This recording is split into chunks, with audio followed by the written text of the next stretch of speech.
Hey, hold up there. You need to stop using compression on your mixes. Now, do I mean all compression? No, absolutely not. Do I mean stop using compression altogether?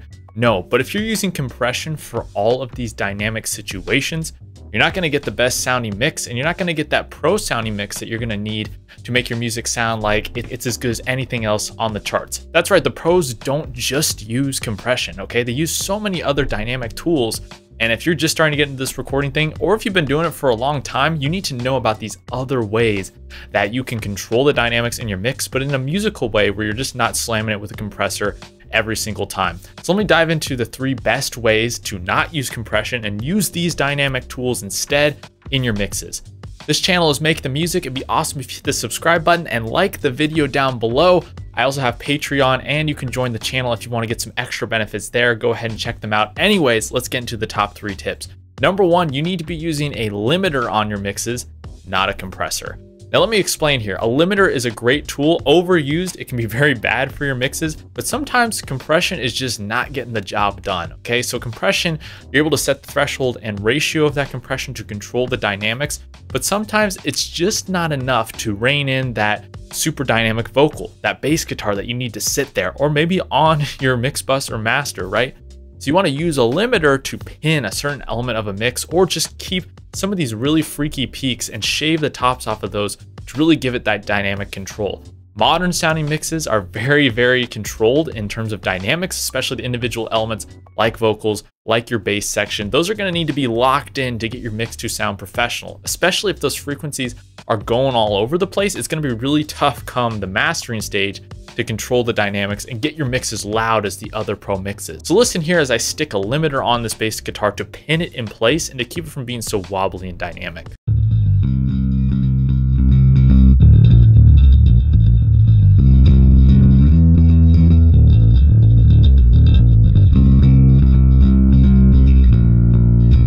Now listen here as we put a limiter on the vocal to shave the tops off of those very peaky vocal performances and syllables, okay? So I stick the limiter on there, it's gonna shave off 3 or 4 dB and just rein that vocal in and pin it there, make it sound pro so that it's ultra in your face, doesn't feel like it's falling into the background on some words and then coming way too forward on others. This is the pro way to get it done. Pros are using limiters on the vocals all the time. Listen up here. Don't you dare look back, just keep your eyes on me. I said you're holding back. She said shut up and dance with me. This woman is my destiny. So those are 2 really solid examples of putting a limiter on different elements of the mix where a compressor just wasn't going to get the job done, or you need to use 3 or 4 compressors. Just throw a limiter on there. It's going to do a much better job at reining those dynamics in. The next dynamics tool you need to be trying on your mixes is a multiband compressor.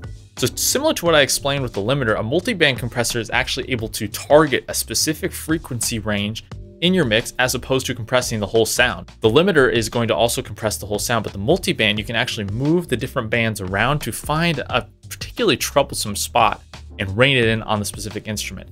Because if you're mixing a bass guitar or a kick drum or your entire mix bus, for example, you don't want to compress the whole thing so much, right, and to remove all the dynamics, but maybe on a rhythm guitar, a chuggy rhythm guitar, for example, you have these low palm muted frequencies. You don't want to compress the whole thing. You don't want to get rid of the dynamics. The dynamics are important, but you want to get rid of when those low mids come up during those flubby parts in the chugs and the palm mutes. You want to limit those. So take a listen here when I throw a multiband compressor on this rhythm palm muted guitar and how that really improves the dynamic range.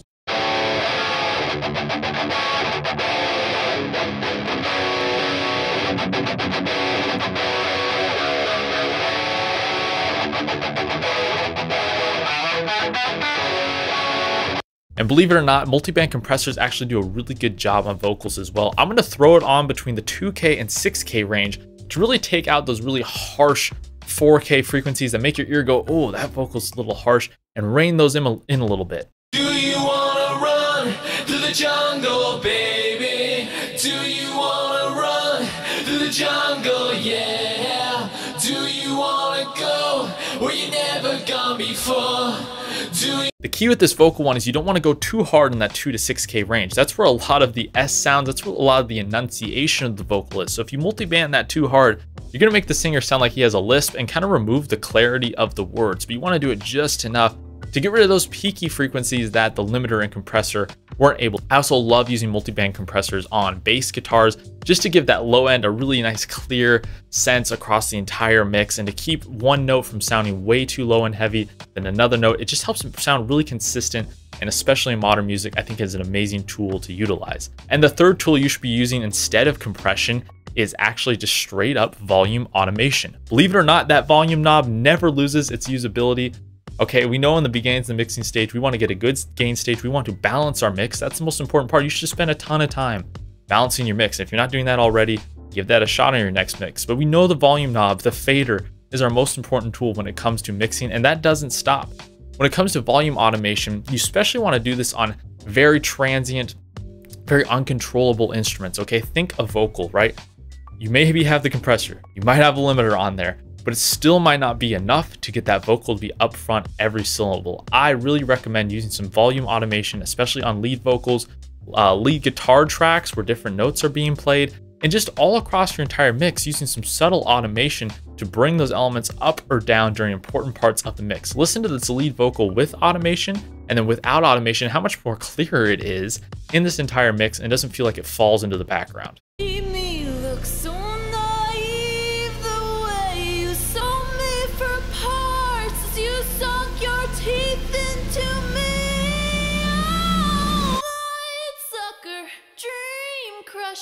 Bleeding. You look so naive, the way you sold me for parts as you sunk your teeth into me. Oh, white sucker, dream crusher, bleeding me. You hear that made a big difference, and in Reaper it's really easy to use automation. I just go into trim read volume and you can start entering your data points, or you can use a control surface that has actual faders to do some automation in real time. No matter which way you're able to accomplish this, I think it's going to really make it so that you're controlling all the dynamics you want in your mix at all times. So use your compressors, use your limiters, use your multi-band compressors, okay? But in the end, use that volume automation to even greater control the dynamics. There are tons of automation moves on modern mixes, especially modern rock mixes, where things are so compressed, but you need to bring some of that dynamic back in. Mixing engineers like Crystal Algae or Andy Wallace are just absolute masters of automation. If you listen to your mixes, you can hear all the subtle mixing moves they're bringing in. Rhythm guitars coming up during a certain spot and then dropping back down, the vocal coming back in. It really is that next level of mixing, and you should start exploring that next level right now and get good at it, because it's going to pay dividends in the long run. And the bonus tip right here, that's right, there's a bonus tip, is to use parallel compression on your mixes.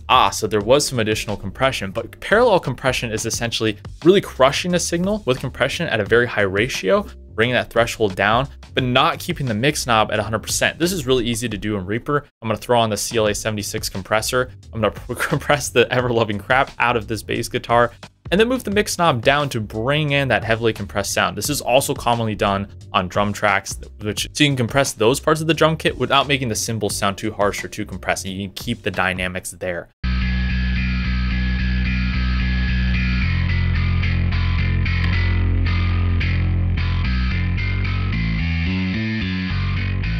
Here's really the tip when it comes to mixing, okay? There is no right way to do things. You should explore these other methods. If just compression worked on your mix, great, do that, okay? There's no right way to do this whole mixing thing, but these are a lot of common tricks that the pros are using just to add that extra level of consistency, control of dynamics, and punch to their mixes. So let me know, are there any other tips besides compression that are great for controlling dynamics? You should let me know in the comments. I'd love to hear them and hear about your guys' mixing methods. I'd love to apply them in my mixes. I have a free guide called the Home Studio Toolbox. This is a free guide that explains everything you need, all the free tools you can add to your software to help making your own music. This includes MIDI drums, drum libraries, guitar amps. This is all free in the guide where you can find it. You can start making music today. I want to help you guys make the best music possible. Anyways, thank you so much for watching, and I will see you guys in the next video.